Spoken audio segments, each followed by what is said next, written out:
There is a moment every dog owner remembers but can never quite name. The day you look at your dog and realize he's not a puppy anymore. Not sick, not slowing down dramatically, just older. And something in you flinches, not because of what's happening to him, because of what it means about what's happening to you. That flinch has a name, and once you understand it, you will never look at aging the same way again. We are taught, almost from childhood, that aging is something to fight. Stay young, stay sharp, stay relevant. Every birthday after 30 starts to feel less like a celebration and more like a countdown. We measure our worth against a version of ourselves that no longer exists, and underneath all of it is a fear we rarely say out loud. What if getting older means becoming less valuable, less seen, less alive? But here is what nobody prepares you for. The day your dog's pace finally slows, you expect to feel only sadness.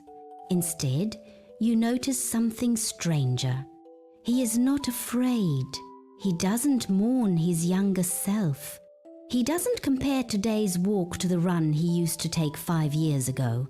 He simply walks at the pace he has now, fully present in it. And somewhere in watching him, a question starts to form that will not leave you alone. If he isn't grieving his own aging, why am I grieving mine in advance? Dogs do not experience time the way we do. They have no episodic memory of who they used to be. No internal photo album comparing 12-year-old self to 2-year-old self. Canine cognition researchers call this an absence of autobiographical self-narrative. In simpler words, your dog doesn't carry a story about his own decline. He only has now. This is not because he's simple. It's because he's unburdened. Watch him closely and you'll notice something else. He still greets you at the door. Slower, yes, but just as glad. What's changed is his body. What hasn't changed is his willingness to fully inhabit whatever body he currently has. That distinction is the entire lesson. He is not aging less gracefully than he lived.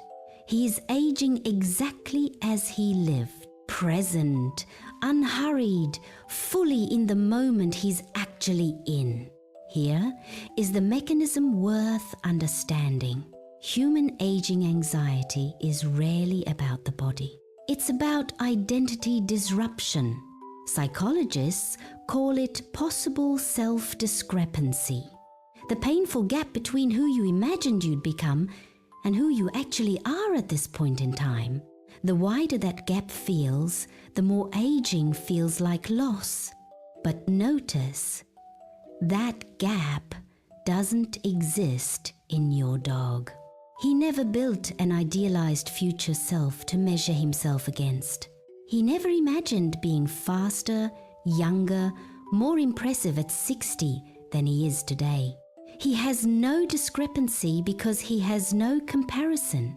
This is the core of Stoic philosophy, echoed almost perfectly in canine behavior. Epictetus taught that suffering comes not from what happens to us, but from our judgment of what happens to us. Your dog's joints stiffen, his hearing dulls, his pace slows. These are facts. Neutral, unavoidable, natural. The suffering only begins the moment a mind attaches a story to those facts. This means I'm finished. This means I'm fading.